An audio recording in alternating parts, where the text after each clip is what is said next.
최근 가상화폐 시장에 또 한 차례 투기 광풍이 불고 있는데 바로 그 주인공은 비트코인입니다. 지난주에 기사 보셨나요? 벌써 올해 들어 코인 가격이 45%, 지난주에는 거의 1억 가까이 그렇게 올라갔다가 다시 조금 수치가 내려왔습니다. 그렇게 엄청나게 가격이 폭등하면서 많은 사람들의 관심과 우려가 높아지는 상황인데요. 한편으론 가상화폐 민낯을 보여준 뉴스도 요즘 함께 보도되고 있습니다. 2년 전에 이른바 루나 사태로 불리는 가상화폐 시장에 엄청난 충격을 가져다 준 사건이 있었습니다.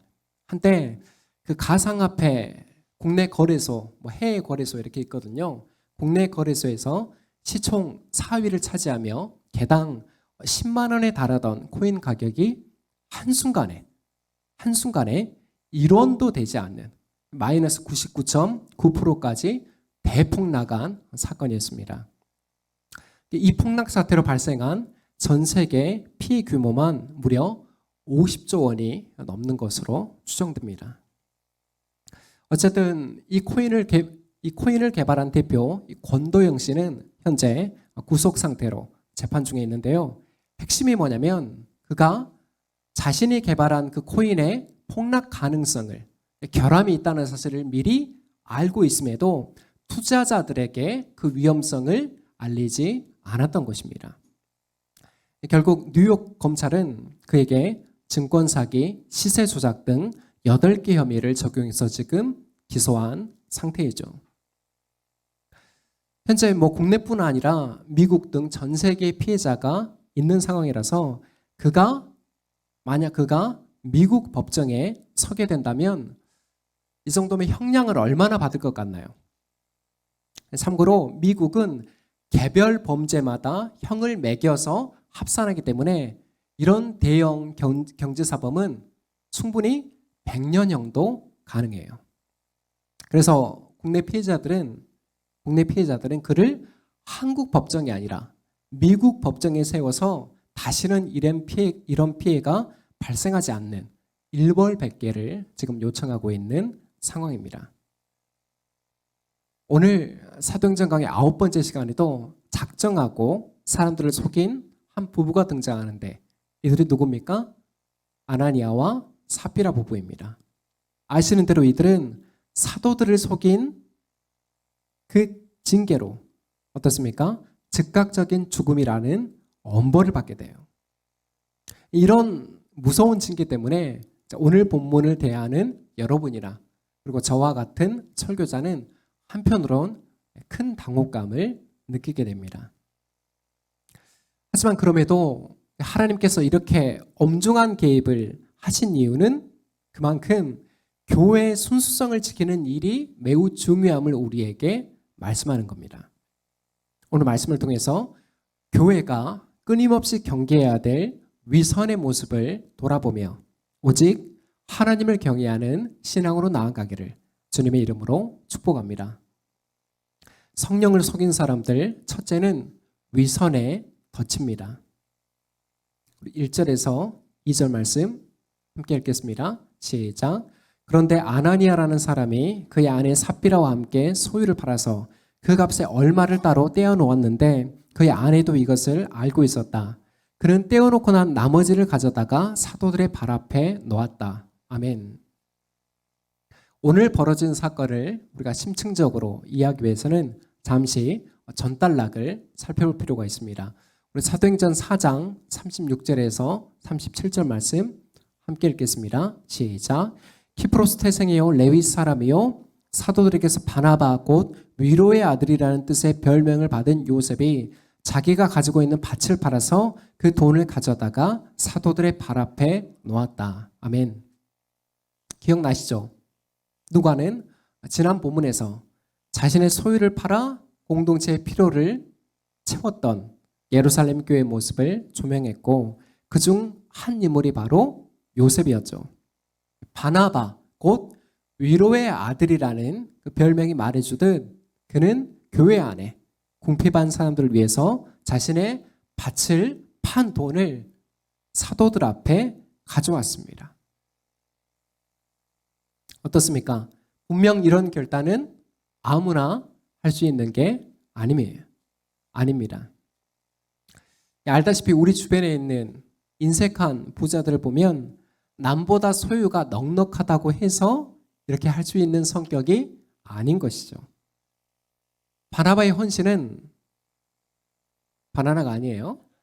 바나바의 헌신은 사람들의 놀라움을 자아냈지만 사실 그에게는 이게 그렇게 대단한 일이 아니었습니다. 왜냐하면 그가 드린 재물보다 그가 하나님께 입은 은혜가 비교할 수 없이 컸기 때문이죠. 어쨌든 이 일로 바나바는 공동체 안에서 사랑과 존경을 받는 존재가 되었습니다.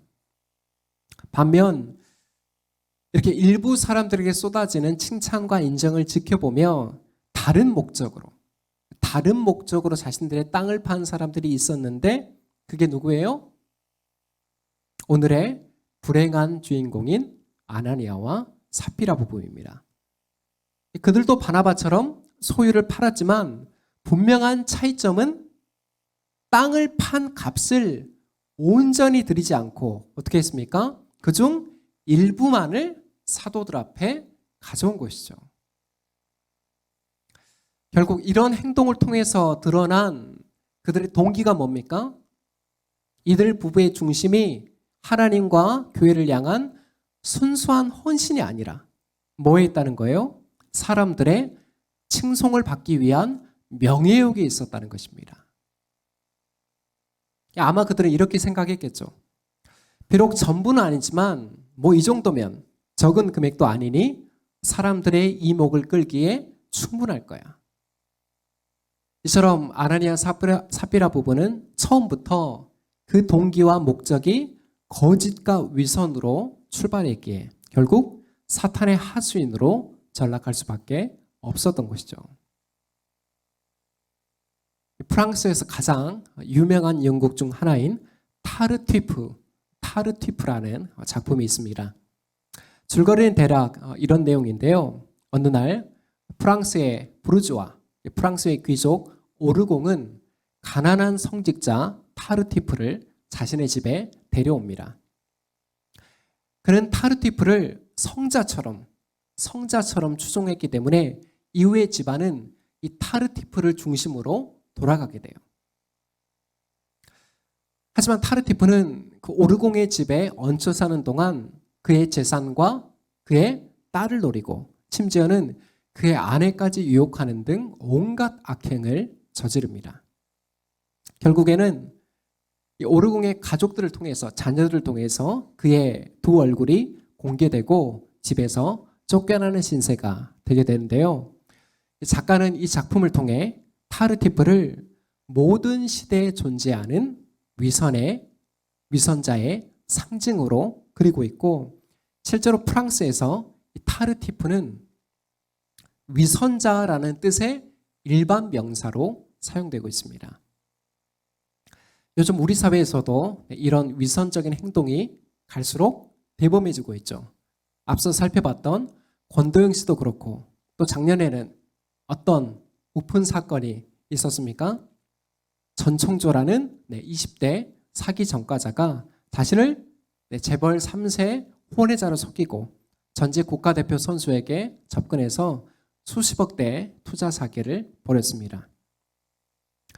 이처럼 위선은 결과보다 욕망이 앞선 거짓된 포장지에 불과한 것이죠. 그렇다면 교회 안에서는 이런 위선이 어떤 모습으로 나타나고 있을까요? 한 예로 우리 같은 장로교회는 장로 선거를 둘러싼 갈등이 대표적인 폐단입니다. 물론 그렇지 않은 교회들도 있겠죠. 그렇지 않은 교회들도 있겠지만 그동안 제가 듣고 경험했던 그런 사례들을 보면 갈등이 있는 교회가 더 많아 보입니다. 갈등의 핵심은 다른 게 아니에요. 장로 선거에서 탈락한 분들이 하나님 앞에서 겸허하게 그 결과를 받아들인다면 어떻습니까? 오히려 공동체 안에서 더 존경을 받지 않을까요? 그런데 목사님과 교회 앞에 노골적인 섭섭함과 불만을 제기하고 심지어는 교회 안에서 분란을 일으켜 교회가 쪼개지는, 교회가 분열되는 경우도 그간 적지 않았습니다. 결국에는 이러한 모습들이 순수하게 교회를 섬기려는 마음이 아닌 자신의 명예와 평판을 더 앞세운 증거라는 것을 여실히 보여주는 거예요. 여러분, 성경에서 위선의 덫을 지속적으로 우리에게 경고하고 있는데 그 무게감을 여러분 얼마나 크게 받아들이십니까? 창세기에 보면 뭐부터 나옵니까? 선악과를 범하고도 거짓말과 책임 전가를 일삼았던 아담과 하와, 하나님보다 권력을 더 사랑했던 초대왕 사울, 예수님께 회칠한 무덤이라는 책망을 들었던 1세기 당시의 제사장, 바리새인, 서기관 등 종교 지도자들.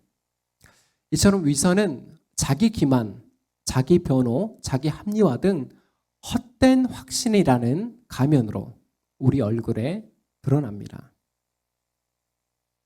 오늘 아나니아 삽비라 부부를 위선의 덫에 걸리게 만든 궁극적인 원인이 뭡니까?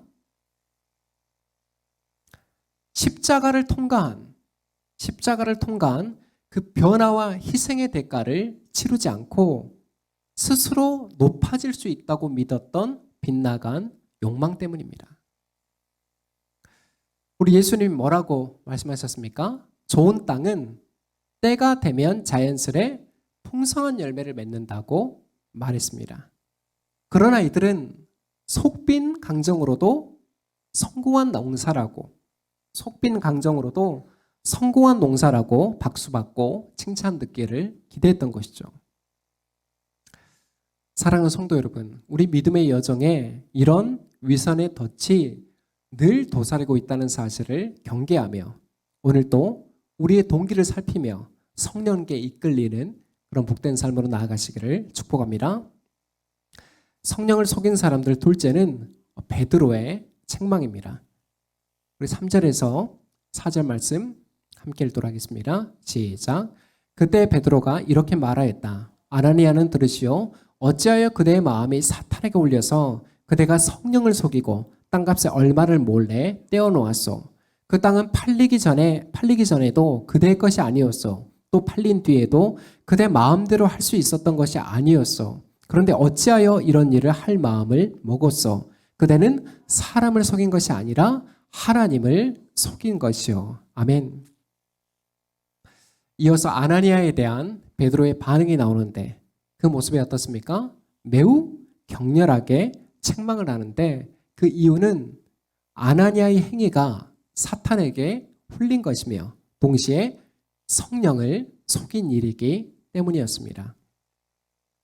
먼저 사탄에게 홀렸다는 표현을 우리가 오해하시면 안 됩니다.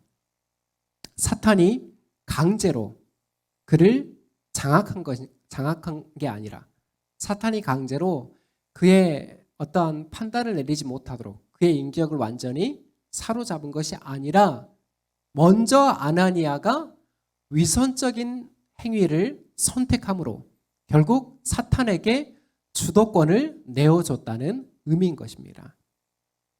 성경에서 이와 또 동일한 사례가 뭐가 있습니까? 예수님을 팔아넘긴 가룟 유다입니다. 요한복음 13장 2절에 보면 사탄이 가룟 유다의 마음속에 예수를 팔아넘길 생각을 불어넣었다. 이렇게 기록하는데 이 역시 먼저 유다가 예수님을 배반할 마음을 품고 있었기에 그 사탄의 속삭임이 튕겨나가지 않고 그대로 먹혔던 것입니다. 아무 죄도 없는데 사탄이 그의 인격을 장악해서 죄를 짓게 만들면 어떻습니까? 하나님께 징계를 받으면 억울하잖아요. 그게 아니라는 겁니다. 자, 다음으로 아나니아가 속인 대상이 사도들과 교회 공동체가 아니라 누구라고요? 진리의 영이신 성령님을 속인 것입니다. 우리 형법에도 보면 어떻습니까? 우발적인 범죄보다 매우 치밀하고 계획적인 범죄가 더 처벌이 무겁잖아요. 그래서 베드로가 말합니다. 누가 당신더러 그 땅을 팔아서 바치라고 말했습니까? 그리고 땅의 소유권은 팔리기 전이나 팔린 후나 당신에게 있건만 어찌하여 그대는 땅값의 일부만 가져와서 마치 다 바친 것처럼 행세를 합니까? 이는 분명 사람을 속인 게 아니라 하나님을 속인 일입니다. 여러분 기억나시나요? 2022년 7월 8일에 전 일본 총리인 아베 신조가 선거 유세 중에 괴한이 쓴 총탄에 맞아 현장에서 사망했습니다. 이 나중에 암살범의 살해 동기가 밝혀졌는데 여러분 다들 알고 계시나요? 그 이유가 뭐였습니까? 자신의 어머니가 이단 사이비 종교인 통일교회, 문선명이 창시했던 통일교회 약 10억 원 가량의 막대한 헌금을 했는데 이 때문에 가정이 풍비박산이 난 거예요. 나중에 어머니가 파산이 되고, 또 뭐 가족 중에 자기 동생 한 사람이 자살을 하고 완전히 풍비박산 난 거예요. 그래서 통일교와 깊은 유착관계를 맺고 있는 아베 총리를 타깃으로 삼은 겁니다. 실제로 아베 가문과 통일교가 아주 밀착관계에 있었거든요. 이뿐 아니라 요즘 일부 교회나 기도원에서 무리하게 헌금을 강요하는 모습을 우리가 계속 볼 수가 있는데요. 설령 집이나 땅을 팔아 거액의 헌금을 하겠다는 성도가 있더라도 교회가 그걸 바로 받으면 됩니까? 안 돼요. 교회는 기증자의 동기와 의도 그리고 영적인 수준을 꼼꼼하게 살핀 후에라 대처를 해야 됩니다. 왜냐하면 일시적인 감정 동요로 거액의 헌금을 드리고 나서 본인 가정이나 교회에 화근이 되었던 경우가 그간 적지 않았기 때문이에요. 많았습니다. 자, 오늘 아나니아의 동기는 앞서 살펴봤던 대로 사람들의 칭송을 기대했던 명예욕 때문이었습니다. 명예욕, 인정 동기. 올 가을에 제가 미국 서부 방문을 계획하고 있다고 말씀을 드렸었는데 주일에는 LA에 있는 한인교회에서 제가 말씀을 전할 예정입니다. 예전에 제법 규모 있는 한인교회에서 목회를 하시다 사임한 목사님을 만나뵐 기회가 있었는데요. 그분이 저에게 말씀해 주셨던 한인교회의 그림자가 어두운 면이죠. 한인교회의 그림자가 어제 설교를 준비하면서 기억이 났습니다. 성급한 일반화처럼 물론 분명 한인교회 전체가 다 그런 것은 아닙니다. 본인이 목회했던 교회에서는 유독 인정 욕구에 목마른 사람들이 많았다고 해요. 여기에는 한인 사회가 갖고 있는 특수성이 있기 때문이에요. 한인 사회도 우리처럼 제법 자리를 잡고 있는 전문직이나 사업가를 제외하면 상당수가 넉넉지 않은 환경에서 근무를 하고 있습니다. 또한 영주권과 시민권이 있어도 그 광활한 미국 사회 안에서 사회적 주류가 아니기 때문에 겪는 차별이 있을까요, 없을까요? 존재하죠. 그래서 이런 환경에서 오는 스트레스가 이런 환경에서 오는 온갖 스트레스가 표출되는 장소가 어디일까요? 바로 교회입니다. 그래서 아이러니하게 목회하는 동안 이 목사님을 힘들게 했던 사람들은 새 가족들이 아니라 누구였을까요? 교회 안에 있는 장로나 권사나 안수집사나 이러한 직분자들이 대부분이었다고 합니다. 주일에는 공동체 안에서 열심히 섬기고 봉사하는 이유가 교회에서만큼 인정받기 원하는 과한 그 인정 욕구 때문인지라 그 마음을 다 몰라주면 차갑고 냉정하게 돌아선다고 합니다. 여러분, 목회자가 마음을 다 알아둘 수가 있을까요? 가족 간에도 제대로 소통이 안 돼서 싸우기도 하고 말도 안 하기도 하고 연락도 안 하기도 하는데 여러분, 오늘날 사탄이 교회를 공격하는 방식이 뭐예요? 막 예수 믿으면 잡아가고 막 핍박하고 막 그럽니까? 아니잖아요. 잘 기억하십시오. 교회 또한 세상처럼 또 하나의 경쟁의 장으로 만들어버리는 겁니다. 먼저 목회자부터 이해가 아닙니다. 성경에 근거한 가르침으로 교회를 세우는 일보다 자신의 이름을 내기 위한 수단으로 사실상 교회 위에 군림하도록 사탄이 그렇게 유혹하는 것입니다. 또한 성도들은 앞서 말했듯이 예배, 기도, 헌금, 각종 봉사 등 교회 안의 모든 활동의 목적을 하나님 중심이 아니라 개교의 중심 혹은 자기 욕망 중심으로 삼도록 만드는 것이죠.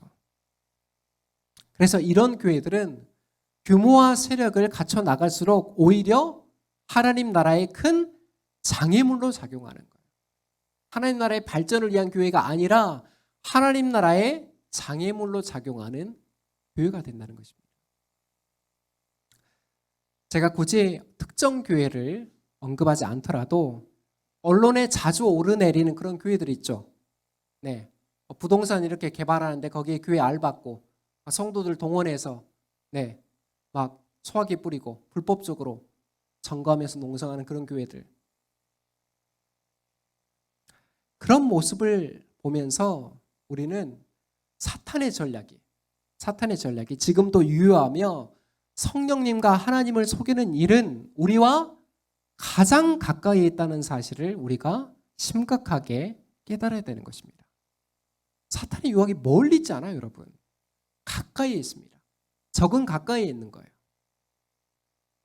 사랑하는 여러분, 오늘 아나니아를 책망한 베드로의 그 음성이 저와 여러분에게 어떻게 들리십니까?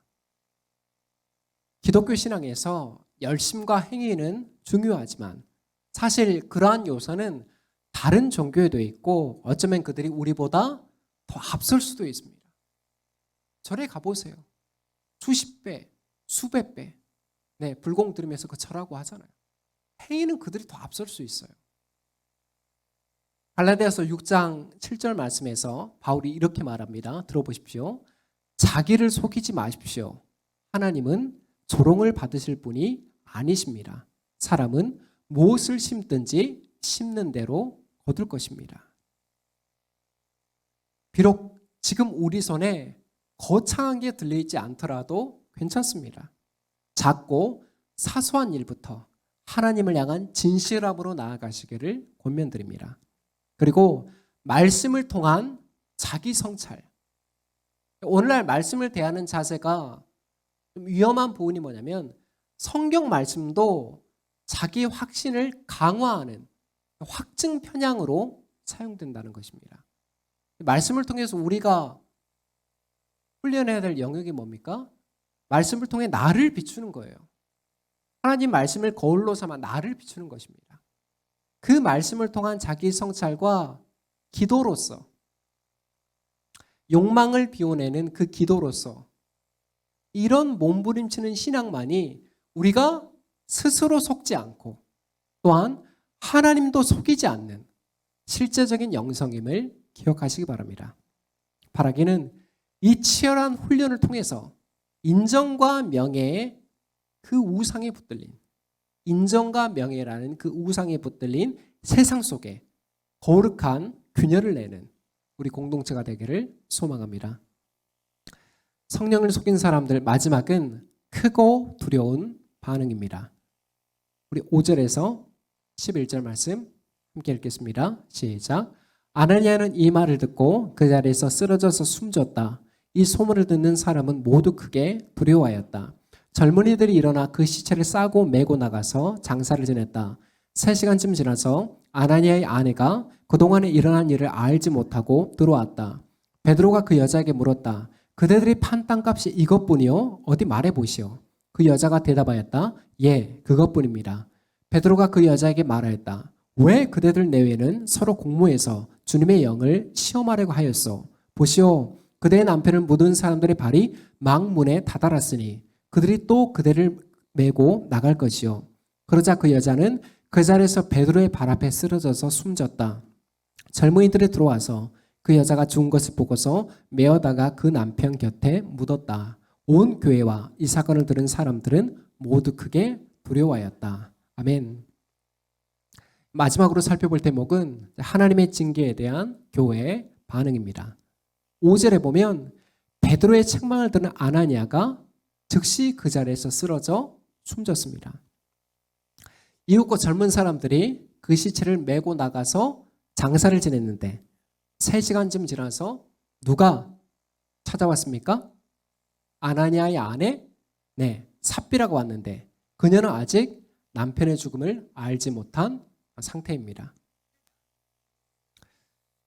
베드로는 동일하게 그 땅값에 진위를 물으면서 삽비라에게 한 번 더 기회를 주죠.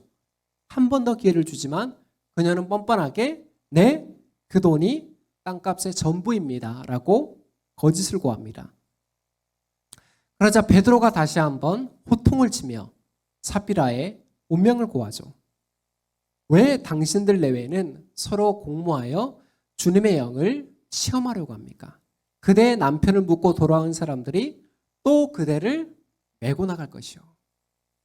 말이 떨어지기 무섭게 삽비라 역시 베드로의 발 앞에 쓰러져 죽었고 결국 남편 곁에 묻히는 비참한 신세가 됩니다. 그리고 5절과 11절을 보면 아나니아와 삽비라의 죽음을 목격한 교회와 그 소문을 전해드린 사람들의 반응이 나오는데 그 모습이 어땠다고요? 모두 크게 두려워했습니다. 충분히 그럴 만하죠.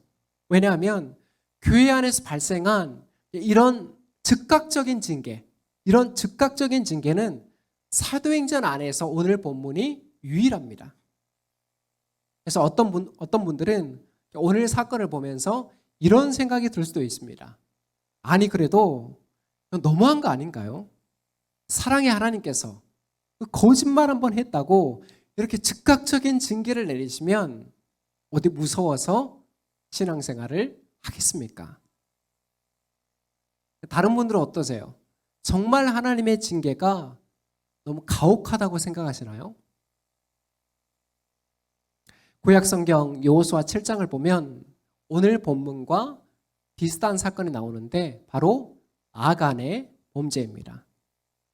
그 가나안 땅을 정복하는 과정에서 하나님께서 분명히 경고하신 일이 하나가 있었죠. 뭡니까? 바로 그 전쟁에서 얻은 전리품에 절대로 손을 대지 말라는 것입니다. 왜냐하면 이스라엘의 전쟁은 성전, 곧 거룩한 전쟁, 하나님께서 지휘하시는 전쟁이기 때문에 그 전리품과 포로가 모두 다 누구에게 속한 것입니까? 하나님께 속한 것이에요. 그런데 유다 지파의 아간이라는 사람이 금덩어리 하나와 은 200세겔 그리고 비싼 외투를 훔침으로 그 하나님의 명령을 벌한 듯이 어겼습니다. 그 결과 아간을 포함한 그의 전 가족은 어떻게 됩니까? 돌에 맞아 몰살당하는 엄벌에 처하게 되죠. 여러분, 이 사건이 주는 교훈이 뭐냐면 바로 아간의 범죄가 그 가나안 땅에서 벌어진 첫 번째 범죄라는 것입니다. 마찬가지로 오늘 사도행전 5장 2절에 보면 아나니아가 그 땅값의 일부를 떼어놨다라고 기록하고 있는데 이 단어가 그 아간의 범죄를 가리키는 동일한 단어입니다. 연결성이 있다는 거예요. 정리하면 하나님께서 그 중차대한 가나안 정복 전쟁이 얼마나 중차대한 과제입니까? 누구에게서부터 약속을 하신 거예요? 아브라함 때에서 약속을 하신 건데 비로소 이제 모세도 죽고 여호수아 세대가 이제 그 땅을 정복하게 되는 겁니다. 아주 오랜 언약의 성취가 이제 이루어지는 그 시기에 발생한 첫 범죄라는 것입니다. 그래서 하나님이 그 첫 범죄를 엄중하게 다루시는 거예요. 마찬가지로 오늘 예루살렘 교회 안에서 벌어진 첫 범죄도 가나안 정복 전쟁만큼이나 동일한 무게감을 가지고 있는 겁니다. 한번 생각해 보십시오. 최초의 교회잖아요. 예루살렘 교회가. 최초의 교회인데 영적으로 보면 어떻습니까? 아직 걸음마 단계예요. 이런 상황에서 아나니아 삽비라의 범죄가 가져올 후폭풍은 교회의 근간을 흔들 수 있는 매우 위중한 범죄인 것이죠. 이해되시나요? 그래서 하나님께서 교회의 순결함과 거룩성을 지키기 위해 즉각적인 엄벌을 내리실 수밖에 없었던 것입니다. 그 첫 질서가 무너져 버리면 도미노처럼 연쇄적으로 교회의 기둥이 무너져 내릴 수도 있기 때문에, 교회 안에서 벌어진 첫 범죄이기 때문에, 그래서 하나님 매우 강력하게 징계를 하신 겁니다. 끝으로 이와 관련해서 우리가 하나 더 살펴볼 게 있는데, 오늘날 교회가 잘 시행하고 있지 않은 교회의 권징입니다. 일반적인 장로교 헌법에는 참 교회의 3대 표지를 이렇게 기술합니다. 첫째, 오늘처럼 하나님의 말씀이 바르게 선포되고, 둘째, 세례와 성찬이 집행되고, 세 번째가 권징을 시행하는 것입니다. 여기에서 권징이 뭐냐면 교회의 거룩성을 지키기 위해서 목회자를 포함해서 범죄한 신자를 잃지 않기 위해서 시행하는 것입니다. 징계예요, 징계. 쉽게 말하면. 권징은 죄의 무게에 따라서 다음 6단계로 시행되는데요. 첫째, 주의를 주고 충고를 하는 권계입니다. 둘째는 책망하며 회개를 유도하는 견책입니다. 셋째는 성찬에 참여하지 못하게 하는 수찬 정지입니다. 넷째는 신분 유지는 지속되나 직무 수행을 정지하는 정직입니다. 다섯째는 직분을 박탈하는 면직입니다. 마지막 여섯째가 이제 가장 강력한 조치인데, 교인 명부에서 이름을 제거하고 교회 밖으로 추방시키는 출교입니다. 여러분, 이러한 권징의 단계가 있다는 거 오늘 처음 들어보셨죠? 가끔씩 기사를 보면 그 무리를 일으킨 성범죄나 스캔들 등 무리를 일으킨 목회자에게 목사직을 박탈하는 그런 면직이나 교단에서 아예 추방시키는 그런 출교를 내리는 모습을 우리가 접할 수 있는데, 이게 겉으로는 매정해 보이지만 결국에는 공교회의 순수성과 거룩성을 지키기 위한 반드시 필요한 질서입니다. 사도 바울의 편지에도 보면 뭐라고 얘기했습니까? 고린도 교회 안에 범죄하고 회개하지 않은 지체를 향해서 내가 가기 전까지 바로 회개에 합당한 열매를 맺어라. 그래야 하지 아니하면 권징하겠다, 치리하겠다. 바울도 그걸 얘기를 해요. 더 솔직하게 우리가 한번 말해볼까요? 그간 한국 사회에서 장로 권사로 불리는 사람들의 숱한 범죄가 드러났는데, 만약에 각 교회들이 미리 적절한 권징만 취했더라도 오늘날 한국 교회의 신뢰도가 지금처럼 바닥을 치지는 않았을 것입니다. 교회 내 여러 가지 문제들도 많이 발생하잖아요. 그런 문제들에 대해서 교회가 적절하게 조치를 했다면, 권징을 했다면 오늘날 교회가 이러한 성적표를 받지는 않았다는 것입니다.